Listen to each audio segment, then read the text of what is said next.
अस्सलाम वालेकुम साइटेरियंस, मैं हारिस अज़मी प्रोफेशनल एस्ट्रोलॉजर आपकी खिदमत में हाज़िर हूँ इस हफ्ते की एस्ट्रोलॉजिकल रिसर्चेस लेकर। एस्ट्रोलॉजिकली जो टाइम बिहेवियर अगले हफ्ते से प्रोड्यूस होने वाला है, जिसकी ये मैं वीडियो बना रहा हूँ 17 जुलाई से 23 जुलाई तक, इसमें 3 बड़े वाक़यात होने वाले हैं।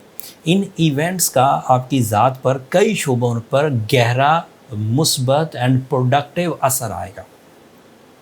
आपके लिए position of mercury 9th angle की हो जाएगी 18 जुलाई से। मरकरी अपनी स्पीड से आगे बढ़ रहा है, उसने 8th एंगल को ट्रांजिट कर लिया। वो वीक एरिया था, अब उस एरिया से गुजर कर वो एक ताकतवर एंगल पर आ गया है, आ जाएगा मतलब 18 जुलाई को। और वो ताकतवर एंगल आपके जहन पर बहुत गहरा असर छोड़ेगा।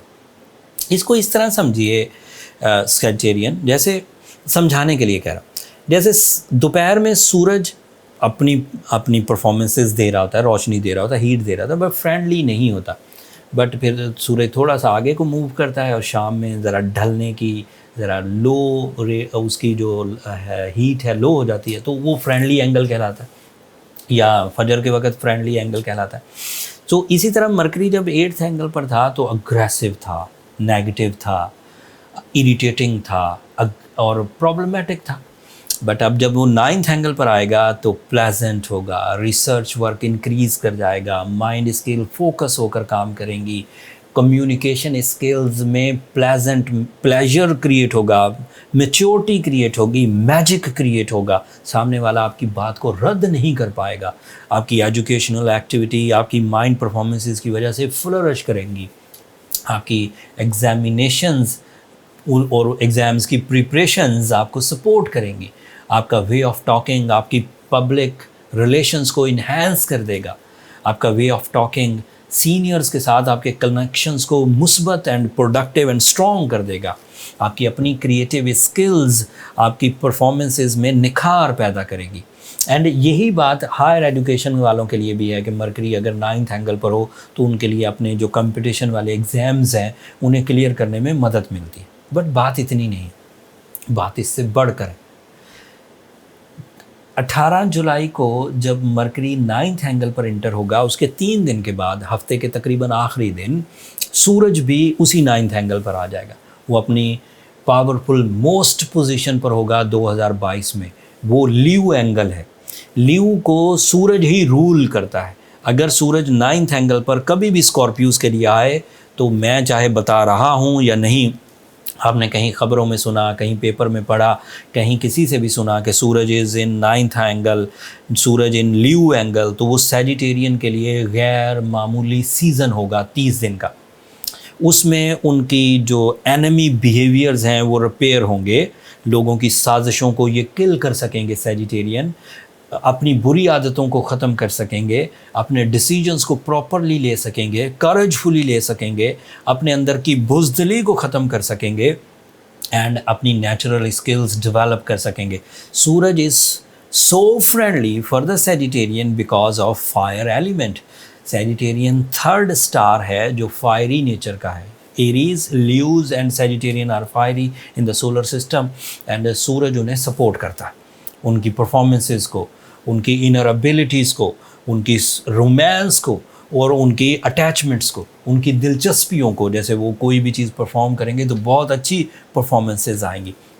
तो 2022 का सूरज का 9th हाउस में एंट्री शर्फ कहलाता है, ये उसका बेस्ट सीज़न कहलाता है सूरज का, और इसे इंग्लिश में गोल्डन सीज़न कह सकते हैं। So golden season with the sun support and golden season with the Mercury support आपको यकमुश्त अक्लो जहानत, decision power, focusing skills, public image, name, fame and इख्तियारात में इन्हेंस कर देगा।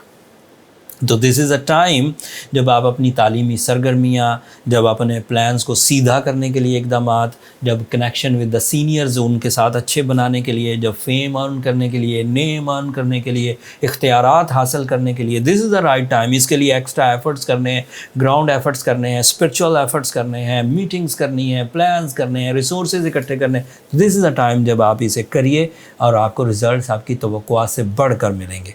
ज़रूरियात को भी पूरा कर सकेंगे, आपके प्लान्स एंड ख्वाहिशात को भी पूरा कर सकेंगे। ये एक वसी सब्जेक्ट है, मैं इसे महदूद करके आपको बयान कर रहा हूँ। अब एक और ख़बर है मेरे पास, आपका वीनस आपके 8th एंगल पर आएगा 18 जुलाई को। वीनस के 8th एंगल पर आने से अमूमी तौर पर ये समझा जाता है कि आप रोमांटिकली, रोमांस के एतबार से, मतलब जो मोहब्बत के जज्बात हैं उसके एतबार से थोड़ा ग्लूमी हो जाएंगे, थोड़े उदास, थोड़ी। बट मुझे लगता है इन माई एक्सपीरियंसेस, जब सूरज बहुत अच्छे एंगल पर हो, माइंड फोकस हो, परफॉर्मेंसेस एक्यूरेट हों, तो वीनस तंग नहीं कर पाएगा। वीनस एक छोटे इम्पैक्ट का स्टार है, प्लैनेट है, और सूरज और मरकरी और फिर मार्स ये बड़े इम्पैक्ट्स के स्टार्स हैं, और वो तीनों फ्रेंडली हैं, मरकरी भी, सन भी एंड मार्स भी। इवन आपका रूलिंग प्लैनेट जुपिटर फ़िलहाल बहुत ताकतवर है 5th एंगल पर, and 5th angle is a angle of romance. तो वीनस का 8th एंगल पर जाना आपको कोई तंग नहीं करेगा। बाय रूल्स जब 5 प्लैनेट्स आपको फेवर कर रहे हों और एक छोटा प्लैनेट आपकी मुखालफत में हो तो तंगी नहीं आएगी, आपको रिप्लेसमेंट्स मिल जाएंगी, आपको रोमांटिक इमोशंस दूसरे प्लैनेट से मिल जाएंगे, आपको डिसीजन पावर, एक्यूरेसी दूसरे प्लैनेट से मिल जाएगी, कम्युनिकेशन स्किल्स जो कि ये रोमांस वगैरह में इस्तेमाल होती हैं स्किल्स, वो क्योंकि दूसरे प्लैनेट से मिल जाएंगी तो आपको तंगी नहीं आएगी। बट फिर भी सैजिटेरियन, ऐसे सैजिटेरियन मेल हों या फीमेल जो बड़े ही ड्राई नेचर हैं, जो बड़े ही एग्रेसिव हैं, जो बड़े ही हार्श हैं, या सॉरी टू से उन्होंने बहुत अरसे से जो लव इमोशंस थे उन्हें इन्जॉय नहीं किया, उनकी ज़िंदगी का एक साइड, उनकी ज़िंदगी की ये वाला सेक्टर बिल्कुल नॉन परफॉर्मिंग था, उदास थे, आइसोलेटेड थे, अग्रेसिव थे, ड्राई थे, तो उन लोगों के लिए ये प्रॉब्लम पैदा हो सकती है। इनफैक्ट होता क्या है, ये मेडिकल साइंसेस की बात है कि आपका सारा स्ट्रक्चर बहुत अच्छा है, माइंड अच्छा है, कम्युनिकेशन अच्छी है, आई साइट अच्छी है, आपकी लिसनिंग साइड अच्छी है, आपके महसूस करने की ताकतें अच्छी हैं, लेकिन आपका गला ख़राब हो गया। इट इज़ ओनली एग्जाम्पल, एक मोटी सी मिसाल। तो गले की ख़राबी बज़ाहिर इतनी ज़्यादा थ्रेटनिंग नहीं है, लेकिन वो आपकी आई साइट का जो प्लेजर है उसे भी डाउन करेगी, आपकी प्लानिंग का जो सेक्टर है उसे भी डाउन करेगी। वो एक इरिटेशंस, एक पेन आपको ज़िंदगी के हर ही शोबे में डाउन कर देगी। लेकिन अगर आप स्ट्रॉन्ग हैं तो आप बर्दाश्त कर जाएंगे या उसे ट्रीट करना आसान हो जाएगा। So Venus is type of your short pain या कंप्लेन, उसको आपको डील कर लेना चाहिए। एंड डीलिंग के लिए इस रेमेडी सेम है, क्योंकि एक छोटी सी टेक्निकल बात बयान करके फिर आगे बढ़ता हूँ। 28 जुलाई को आपका रूलिंग प्लैनेट रेट्रोग्रेड होना है, तो उसके लिए तो रेमेडी हमें करना ही थी। अगर हम वही रेमेडी अभी से शुरू कर दें तो वीनस के 8th एंगल की कमज़ोरी आपको तंग नहीं करेगी।